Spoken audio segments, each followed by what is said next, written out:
Thank you so much, everyone, for joining. And I see as we speak, the number of participants just jumping up. So it's just very exciting for this team to see that this day has finally arrived, which we believe is a very, very important initiative, which we're about to discuss. So thank you, everyone, for taking the time this busy day joining us. My job as the chair of this initiative is to really open it up and just give you a little bit background on this initiative. And then, of course, I'll have other colleagues who's going to be taking this conversation forward. So as we know, needless to say that the pandemic has just made us realize that we needed to move fast on a lot of things around quality in healthcare. And specifically, when you talk about quality in nursing home care, we have many, many opportunities. We know that we need to do better in regards to care of dementia, heart failure, COPD, diabetes, and many other chronic illnesses. But one area where we know that we all can very quickly, as a low-hanging fruit, have an impact on is the issue of polypharmacy and medication use. Soon we'll be sharing some slides and some data about the urgency on this matter, but I don't think we really have to sell this to you guys who have joined us today on the importance of this initiative. I just want to give you a little bit of background on this initiative. AMDA, as you know, has done a phenomenal job. The Society of Post-Acute Long-Term Care Medicine has done a phenomenal job over the last many decades in regards to promoting quality, advocacy, and education. But one thing where AMDA really has committed over the last few years is around the issue of innovation and implementation. And the pandemic has made it clear that if we want to succeed around quality of care, we just cannot wait for policy and all those issues to kind of catch up. We really have so much room in our own realms, under our own team's reach, where we can basically focus on some basic foundational teamwork processes and implement them better to improve quality. And I think there's no better initiative than being able as a team to address the issue of polypharmacy in regards to achieving that. So going forward through this project, AMDA is going to take the lead in helping us implement a lot of knowledge base we have around better management of medications, polypharmacy, and help nudge many providers, thousands and thousands of providers out there on the team, on the interprofessional team, to help us achieve a significant movement in this needle. AMDA created this platform where many physicians and other leaders come together every quarter. Mostly the chief medical officers of organizations come together to talk about quality and what we can do as implementation champions to move the needle on many issues. And in October 2019, this conversation started that as chief medical officers, chief nursing officers, and chief pharmacy officers of various organizations, how can we merge our energies together? And AMDA being the facilitator, along with other partnering organizations, as you will hear today, on moving the needle on polypharmacy. Because of the pandemic, of course, our some of these endeavors were delayed, but we are very excited that we have one of the most interprofessional team coming together to really lead this country in regards to moving the needle on polypharmacy issue. We are very excited that we have some very ambitious goals, which our patients deserve.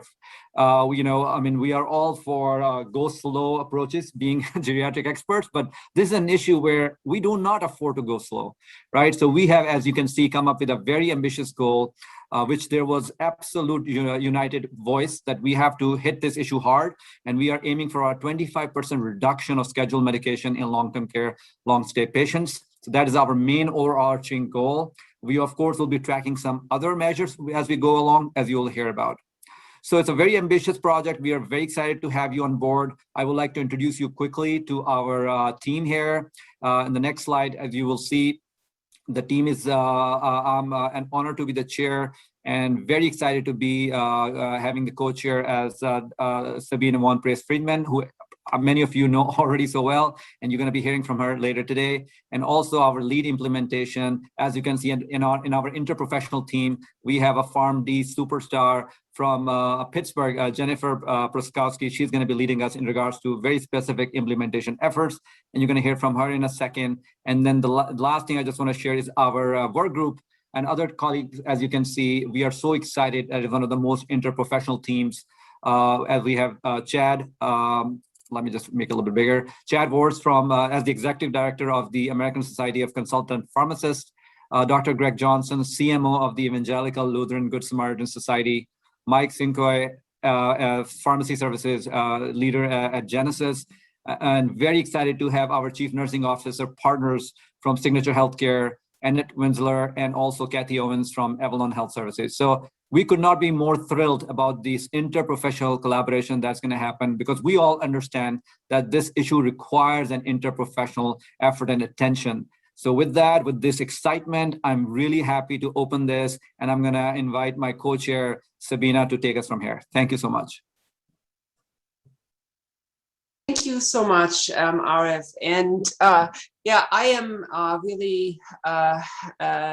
really excited to work with all of you to deliver better care for our patients. Best practices is really my big motivation to work for AMDA.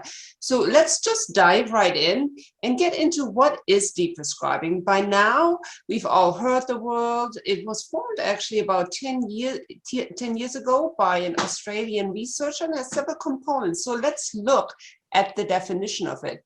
It's the process of dose reduction or withdrawal of an inappropriate medication supervised by a healthcare professional with the goal of managing polypharmacy and improving outcome. Beautifully said. Don't really need to say a lot more about it. Just basically, we want to deprescribe those agents where the risks clearly outweigh the benefit, and we want to include or have those medications that have a true benefit remain. And that is medication optimization. So what triggers are there for deprescribing? We generally look at 4. We start out with adverse drug reaction, a very obvious one, and one that we are all too familiar with. Polypharmacy in and of itself, the famous prescribing cascade, one of my favorites, the Lasix that you add on top of amlodipine because of peripheral edema, and then of course the end of life or palliative care life space, where we want to have different goals and goals for the patient, or where the patient has different goals.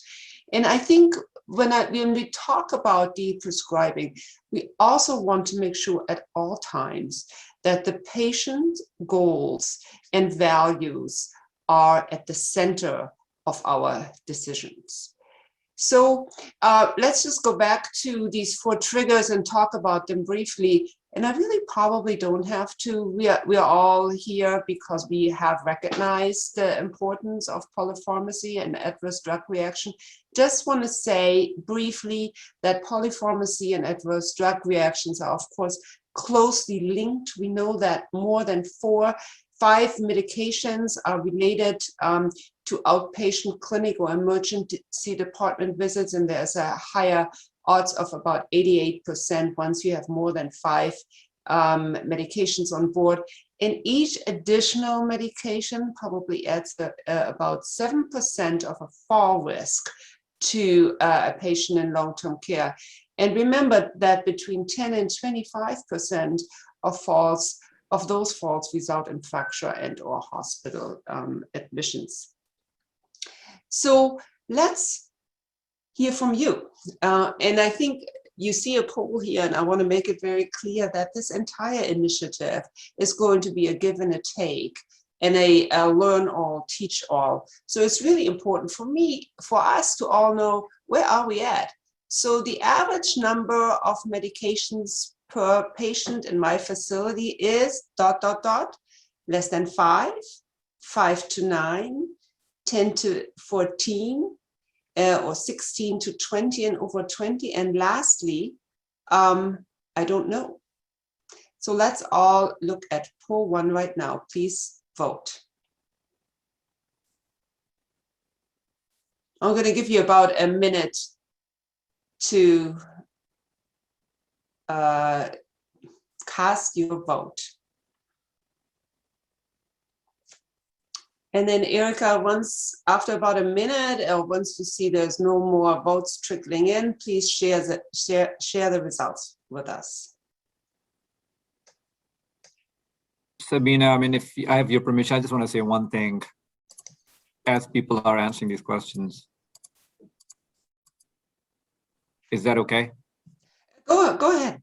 Yeah, I mean, I just want to say that, you know, this group is not here to really take us through some rocket science approaches, right? I mean, we know that we fail at many basic foundational levels when it comes to geriatric care. So really the purpose of this group is really to create cadence and give you a platform to learn from each other. And as Sabina said, that was such an important point, that we are here just to facilitate a give and take and to keep the energy going and really make sure that everybody has the basic tools to get this job done. So I just want to highlight that this is not about some fancy innovation or technology. Of course, it's going to be very innovative. Probably this is the first time ever that we have been able to create such level of energy where hundreds of organizations, facilities have come together, focused on one very important goal. So I think it's very innovative in that way. But I just want to make sure that we're just going to be talking about basic foundational stuff here. No rocket science, honestly.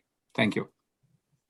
All right. Yeah, no rocket science. Well, I'm not sure I agree with that, because at the end, it can be quite an art and quite a difficult thing to decide. But when we put together this poll, Ara said, don't put less than 5 in, because you know nobody's going to choose that. And he was right. None of you think that you have an average less than 5 medication, which would be, if you did, you would go ahead and we would immediately incorporate you and make you the president of this work group and have you teach us how to do it and how to do it well. So I'm encouraged to see that some of you think that you only have 5 to 9 medication on average. The majority indicate 10 to 15, and that's certainly where I put myself and my organization. But about 16 to 20 13% still have, and then there is a minority of you who don't know, and that's a really important situation as well. If you don't know, you should make it your business to know. We're going to close this poll right now, Erica, or I'm going to just because the second question we'll talk about in a minute. So most of you really are dealing with polypharmacy, but let's look at the definition of polypharmacy. So over 5 medication is considered polypharmacy, and over 10 medications is hyperpolypharmacy. So we have just shown each other, laid our cards on the table, that the very majority of us are in a situation where our patients are subjected to hyperpolypharmacy.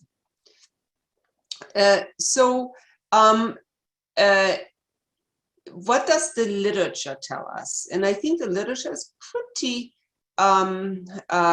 much in line with that. And it's pretty sobering. Over 5 medication up to 91%. For us, it was really probably 100%. Over 9 medications, about 74% of our facilities, from what we know from the literature, have over 9 medication, and up to 65% of our patients practice or are subjected to hyperpolypharmacy.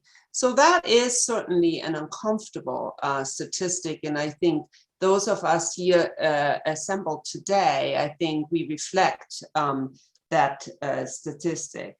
And that is why we are all here. We are going to turn this around. We can do better, and we will show each other how to do that as a PALTC community. We are ready, all of us, for a culture shift. So let's dive a little deeper and look at, and please share the results again about,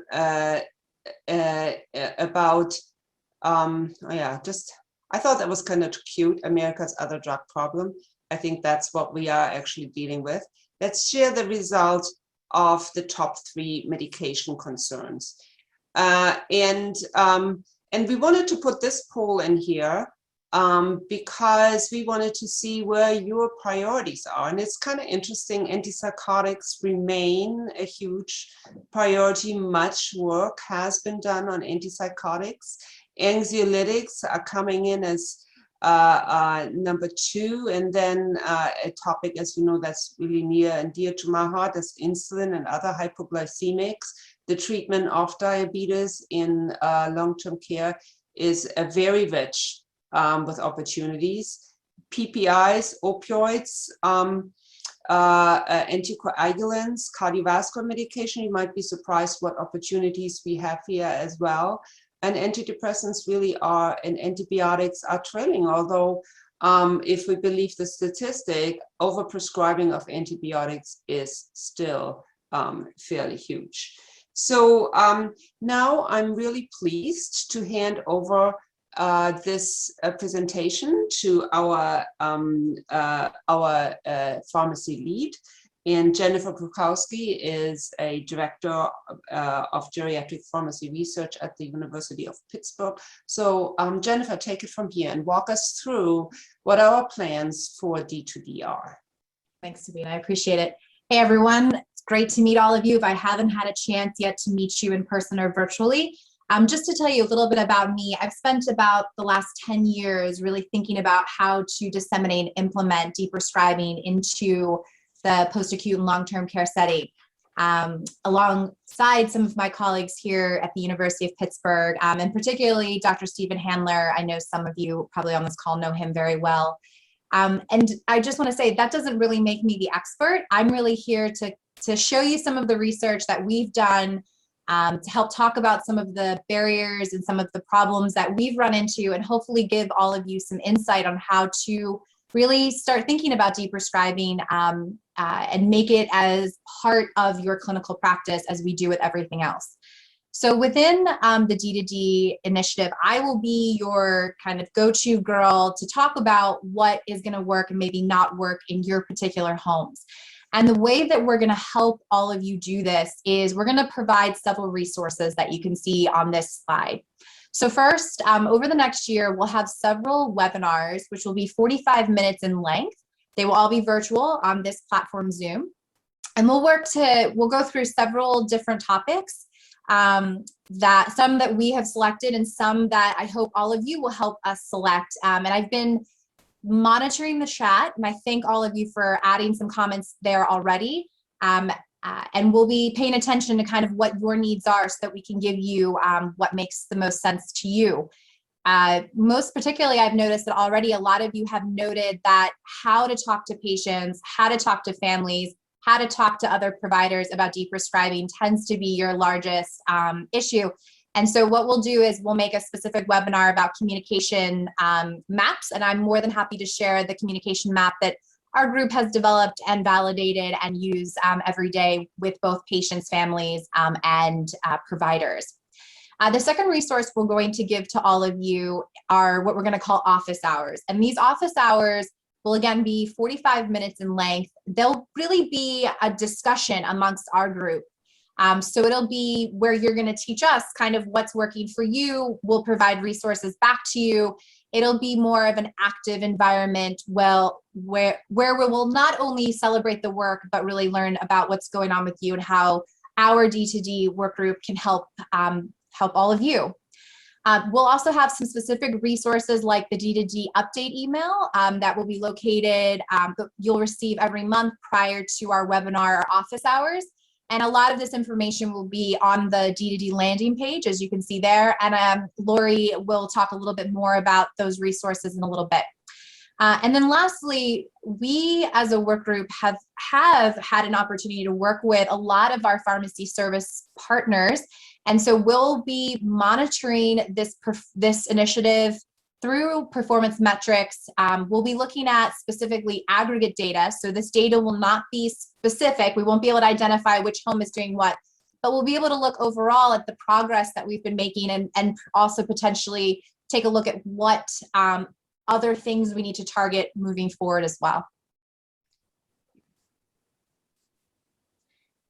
As I said, with these performance metrics, we'll be asking your groups through Omnicare, PharMerica, and Consensus Health to share with us what kind of medication usage is happening in your particular facilities.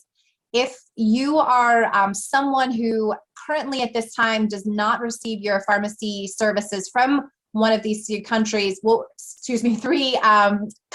be working with you to figure out how to get those metrics to us. And these metrics will be shared with AMDA directly. Again, they'll be essentially de-identified. This will be aggregate data. We will not be able to identify your home, nor do we want to. This is not a punitive environment. But again, it's the goal of this is really for us to monitor and be able to really celebrate the impact of all of our works moving forward. And we'll talk more about this coming soon.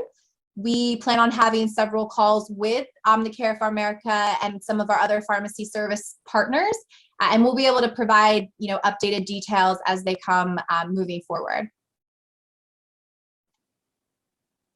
And again, this quarterly metrics form is going to evolve. We'll be specifically having calls, like I said, next month to talk more about this.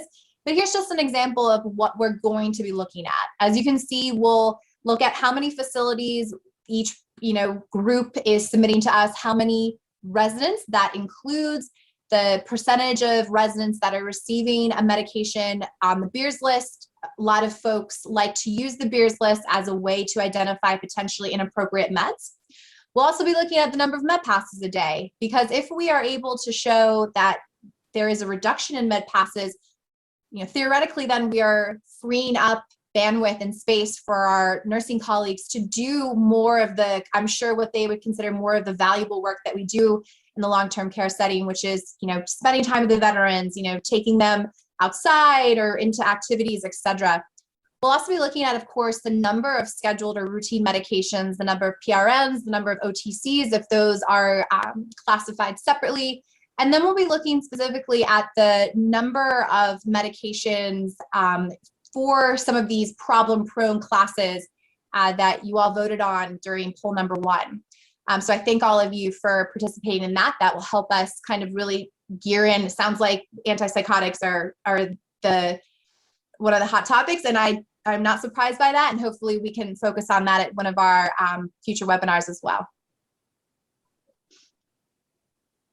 So the last part of today's kickoff call will be to give you really some insights and some tools around the first step of developing and disseminating and implementing deprescribing into your practice, and that is creating a quality improvement team. Now, I know everyone on this call has varying degrees of expertise and varying degrees of deprescribing implementation in your respective facilities. So I'm going to talk about this as if you have started from scratch. You haven't yet thought about, doing something formal in your home, and then hopefully we'll all catch up, depending on where we are in that specific process. So go ahead, Sabine. So when I talk about creating a team, who is the team? And really there really isn't a specific number of people or folks that you should have on your respective team. But what you really should be thinking about are including persons that have specific roles, responsibilities, and level of expertise. And you can think about your team in 2 layers. So your first kind of central layer is the bottom part, which we call the work group. That's your central team members. Within that central working group, think about what people you have in your respective facilities that can be the clinical leader or the champion of the initiative. I wouldn't be surprised that a lot of you on the call would be willing to step into that role. The clinical leaders or the champions are those that understand really both the clinical implementations and the consequences. Then think about who on your team, who in your work group has technical expertise, meaning that they really know the deprescribing process intimately and who understands really the process of care. And we'll talk more on the next slide of who really that could be. And then lastly, think about who might want to be responsible for the day-to-day leadership, who drives the project, who oversees data collection, who takes minutes if you have formal meetings, etc. And then on the outer portion of your team, the kind of outer sphere, is what we're going to call the stakeholders.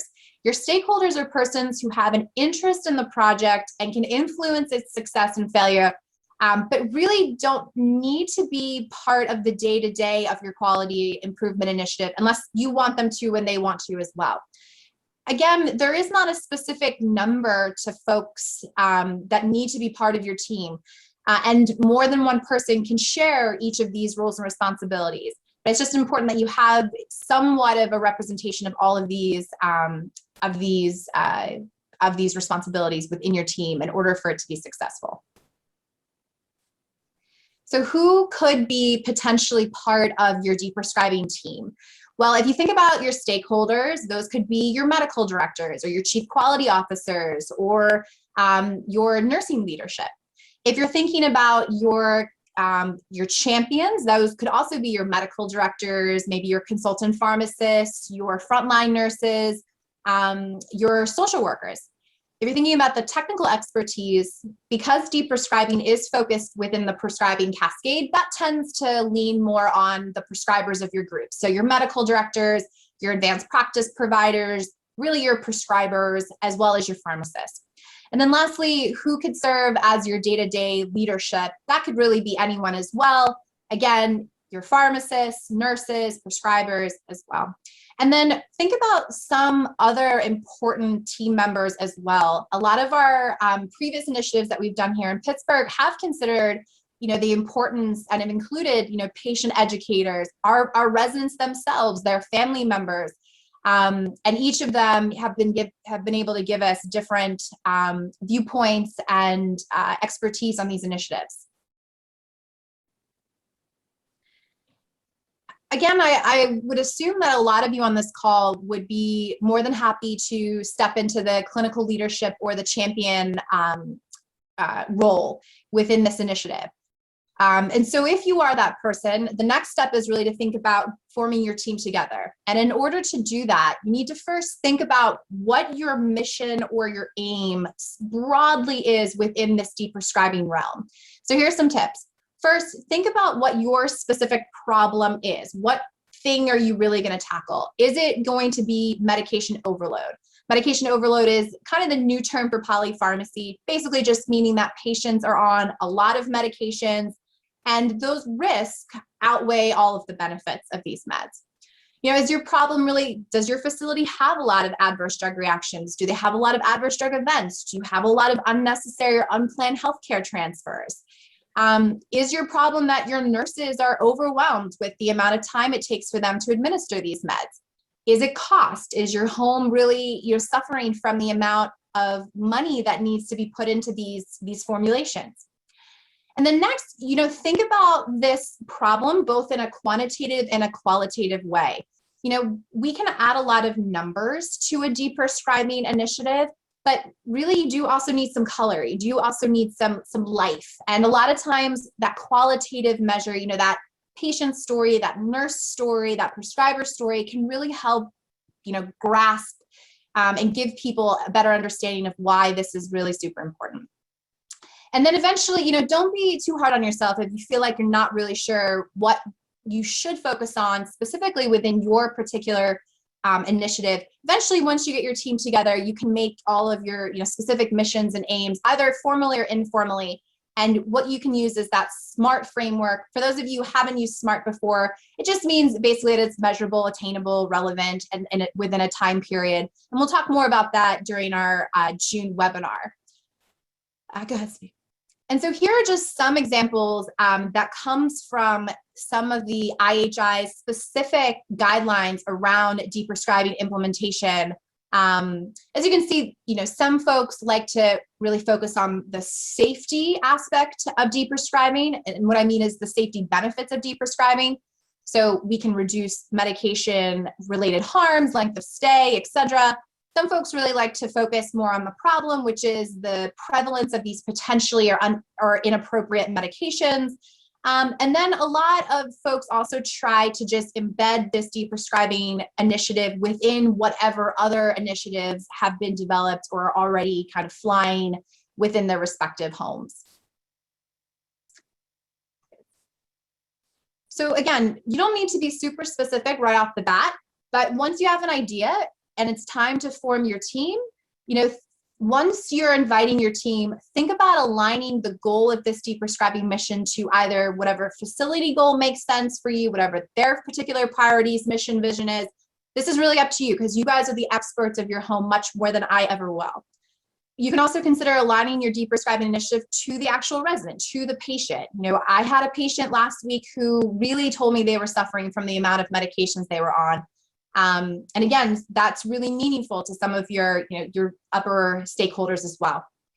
When you are inviting your team members, be super clear about what their specific roles and responsibilities would be and what kind of timeline you want to work within this initiative. It helps everyone be clear about their expectations, and it has been shown to really help the cohesiveness of a team and improve its success.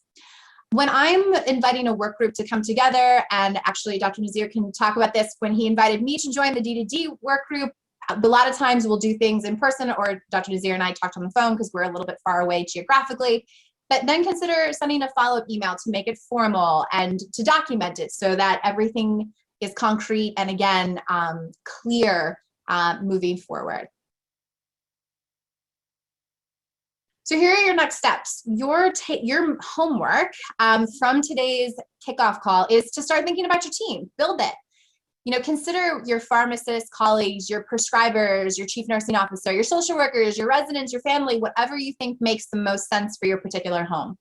And then plan to meet monthly with this group to not only develop your particular plan, but be able to review not only your internal metrics, but the metrics that we'll be able to provide and show quarterly when we get those reports. And then the number 3 kind of most important thing is to really take a look at your metrics. Like how many meds are your residents really taking? Are there a lot of patients that are taking potentially inappropriate meds? Do you see a lot of opioid use? Do you see a lot of antipsychotic use? Do you see a lot of anticoagulant use? What is surprising to you? And the goal of this is to really think about what your problem is, what you want to do, what you want to tackle within your specific deprescribing initiative. Encourage all of your team members to register for our webinars and our office hours at our landing page, and you can see the website there. And then download the AMDA app, because this, again, this is just another great way for us to communicate with you. You can communicate with us, and you'll be aware in real time of all of what is going to go on with this very large initiative. Of course, just be to note that the AMDA app really is only open to AMDA members. And so here's kind of what you can look forward to in the near future. Again, remember, we're going to provide some of these webinars and office hours with some level of structure, but again, we want to make this the most valuable to all of you. So we will be as flexible and as malleable as possible. So let us know what your needs are, and we'll develop what we need for you. On June 17th, from 4:30 to 5:15, the same time, I'm going to be hosting the first webinar, which I'm going to be calling Designing Your D2D Intervention. And I'll be going through kind of the ins and outs of how to develop your particular initiative, the pros and cons to each approach. And I'll really be showing you what the literature tells us, and some of my work as well, around what would make the most sense for your particular home. And during our July 15th office hours, again, from 4:30 to 5:15 p.m. Eastern Standard Time, this will be, I'll teach, I'll learn. We'll ask you, and we'll talk through what intervention worked for you. Why did you choose that? Do you think you're going to need to switch that down the line? And so, of course, we'll ask for participation in advance. And again, that will all be at the landing page at plltc.org/Drive2Deprescribe. So I think that's the end of my material. Oh, sorry, one last thing. And then we thank all of you for already putting some of your barriers into the chat. So yes, so I think what happened is we had like 3 different polls, and it came all out at once. Yeah. So I'm really happy that many of you have already participated in this poll. What are your top barriers? And the top barriers that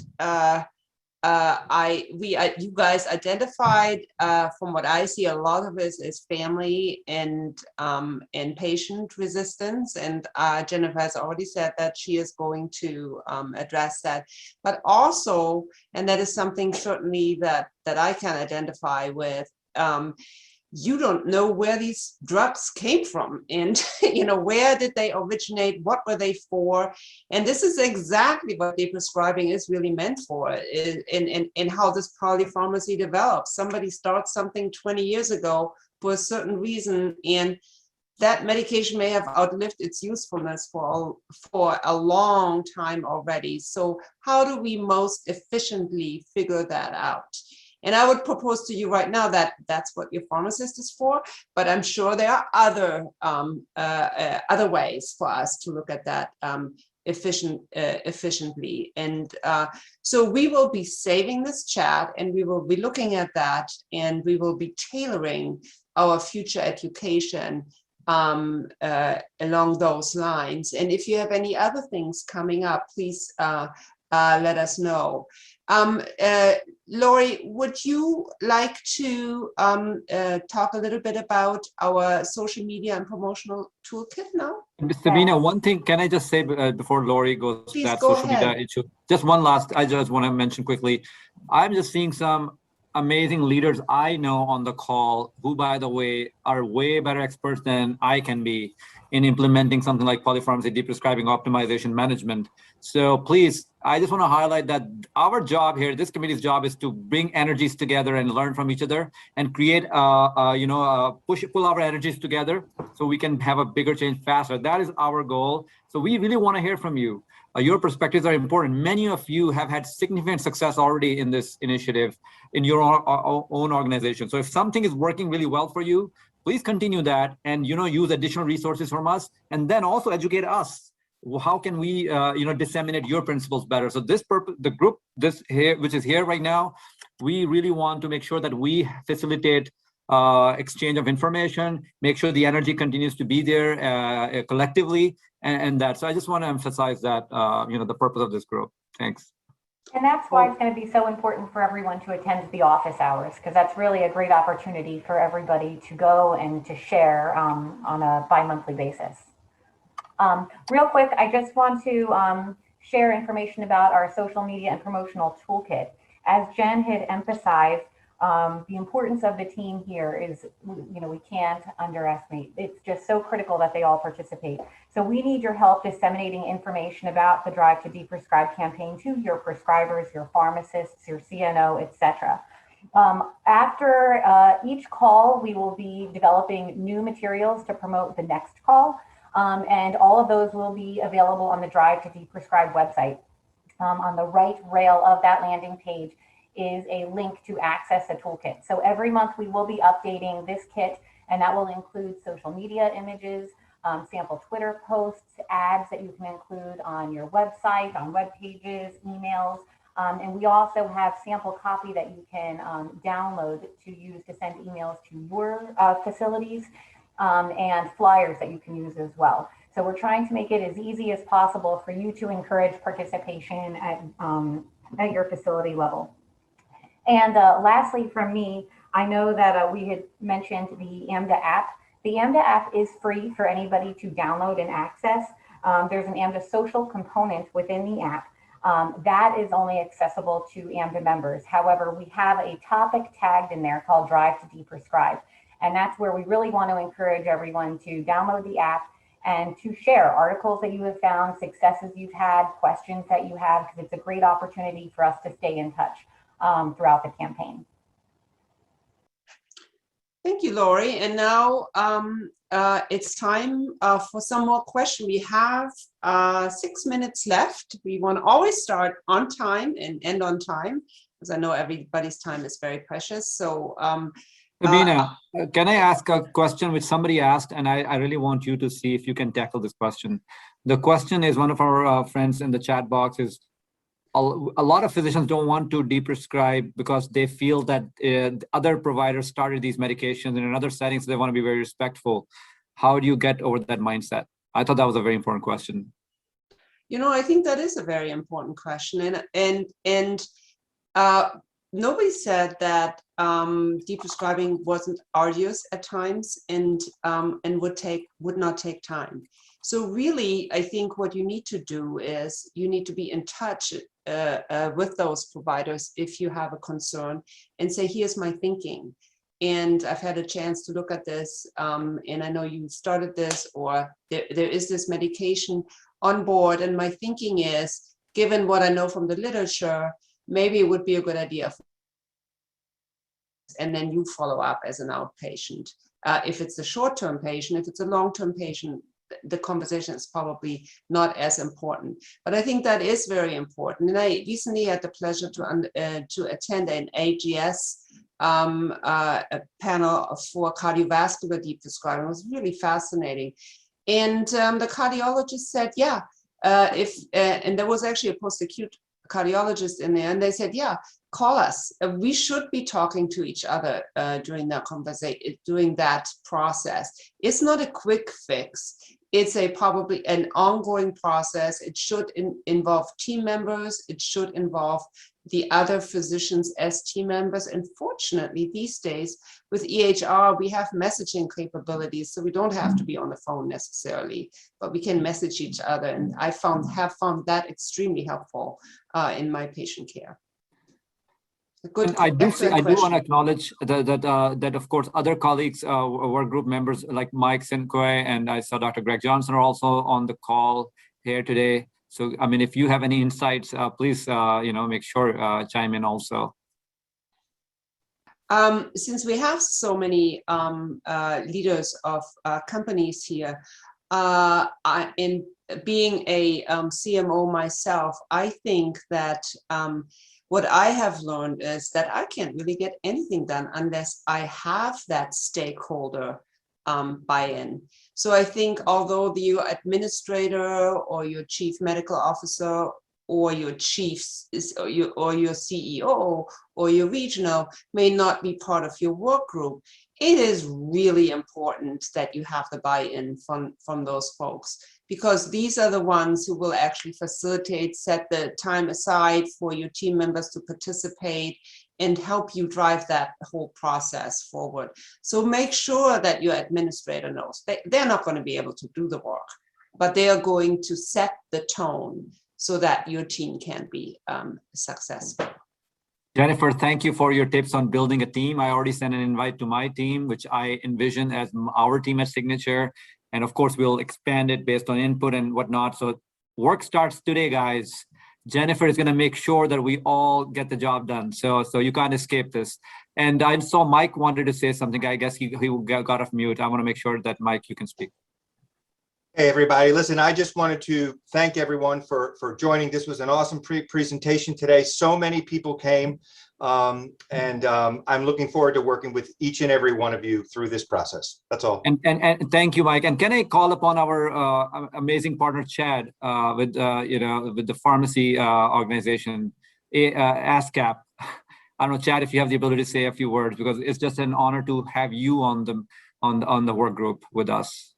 Well, I think I would mirror what Michael said. We're honored to be part of this. We obviously think that this is a major priority for all of us that work in long-term care. And in some ways, the experience of the last year in the pandemic has only shined a brighter light on the fact that medication management and optimization is so important to the patients that we serve. So we're just happy to be here, and I'm really excited about the energy and the obvious passion that everybody that joined the call today has on moving this forward.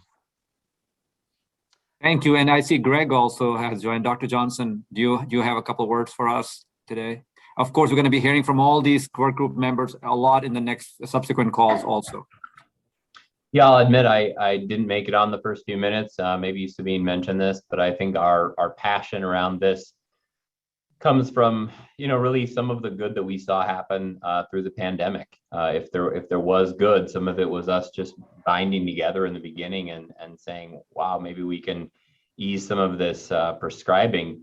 And when we saw how little good was done, or how much good was done in that short time, we thought, wow, can we ride this wave? Because this is our ongoing responsibility. So just likewise, glad to be part of this effort. Well, thank you, Greg, for that. And thank you for reminding us that what did happen to all those nebulizers? I didn't see that many bad outcomes, did you? Among many other things, that it was a natural experiment almost, wasn't it?